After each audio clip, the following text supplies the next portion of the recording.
இதுலேருந்து ஸ்டார்ட் பண்ணுறேன். ஏன்னா இங்கே வந்து நான் நிற்கிறதுக்கு காரணம் அவங்க தான்.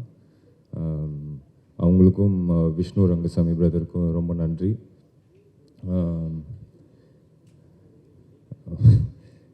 என்ன சொல்கிறதுன்னு தெரிலனா, ரொம்ப ரொம்ப முக்கியமான ஒரு தருணத்தில் என் லைஃப்பில் இருந்தேன். ஏன்னா இந்த கொரோனா அதெல்லாம் வந்து ஆல்ரெடி ஒரு தடவை அந்த மாதிரி ஃபீல் பண்ணியிருக்கேன். பட் ஆனால் ஆயிடுச்சு 16-17 வருஷம் ஆயிடுச்சு. வந்து கரெக்டாக தான் இருக்கிறோம். எதுவும் கரெக்டாக எங்கே மிஸ் ஆகுது, என்ன பண்ணுறதுன்றது தெரியல. சரி போதும், சினிமா போதும் அப்படின்ற மாதிரி ஒரு மைண்ட் செட்டில் தான் இருந்தேன். அப்போது தான் வந்து எனக்கு மேம் கிட்டேருந்து ஒரு கால் வந்தது. இந்த மாதிரி அச்சு தான் ஃபோன் பண்ணாங்க, மேம் மீட் பண்ணணும் சொன்னாங்க. போய் மீட் பண்ணும்போது நான் நினச்சேன் ஏதோ ஒரு விஷயமா இருக்கும். மேம் வில்லனாக தான் கேட்டேன் நான் போகணும்.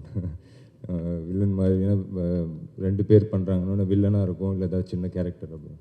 பட் இந்த படத்தில் ரொம்ப ஒரு முக்கியமான பார்ட், கதையை சொல்லி அதுக்கப்புறம் சார் நடிக்கிறாங்க இதெல்லாம் சொன்னாங்க.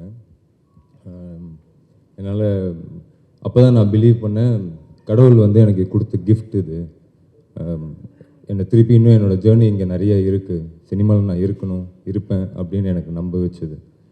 ஸோ என்றைக்குமே நான் உங்ககிட்ட பல தடவை சொல்லியிருக்கேன், ஜாஸ்தியாக சொல்கிற மாதிரி கூட இருக்கும், உண்மையாகவே மனசார சொல்கிறேன், நான் உங்களுக்கு ரொம்ப ரொம்ப கடமைப்பட்டிருக்கேன்.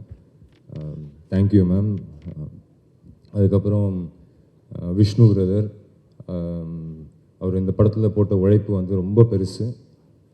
அவர் கண்டிப்பாக சினிமாவில் ஒரு நல்ல இடத்துக்கு வரணும்னு நான் கடவுளை வேண்டிக்கிறேன். கண்டிப்பாக வருவாருன்னு நான் நம்புகிறேன். ஸோ அவருக்கும் நன்றி.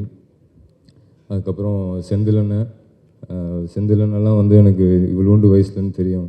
ராமராஜன் சார் வீட்டுக்கு வந்து அவர் கவுண்டமணி சார்லாம் வந்து சீட்டு விளையாடுவாங்க, அப்போலேருந்து தெரியும். அப்புறம் தம்பி ராமையா சார், எனக்கு எப்படியாவது ஒரு நல்லது நடந்துடணும் அப்படின்னு நினைக்கிற ஒருத்தங்களில் சாரும் ஒருத்தங்க. அதுக்கப்புறம் எனக்கு மூணார் ரமேஷ் அண்ணா வந்து இந்த படத்து மூலிமா வந்து அவர் வந்து டெய்லி ஃபோன் பண்ணி என்னடா தம்பி அப்படின்ட்டு உரிமையாக பேசிகிட்டு இருக்கிறோம். ஸோ அவ்வளோ க்ளோஸ் ஆகிட்டாங்க. ரொம்ப நன்றிண்ணா. தங்க சில நேரங்களில் நானும் விஷ்ணுன்னு ஆக்சுவலி நிறையவே ஓட்டியிருக்கோம், அந்த ஃப்ளோவில் நிறையா ஓட்டியிருக்கோம். பட் அது எதையுமே ஃபீல் பண்ணாமல் எப்போவுமே சந்தோஷமாக இருப்பாப்புல. ஏதாவது ஹர்ட் பண்ணியிருந்தா சாரி. அதுக்கப்புறம் நான் வரேன். அப்புறம் Nirosha ma'am, thank you. It was very nice working with you. Vivek Prasanna brother, அதே தான். எனக்கு வந்து ரொம்ப கொஞ்ச நாள் தான் பழகணும், ஆனால் வந்து ஒரு பிரதர் மாதிரி பார்க்குறாரு.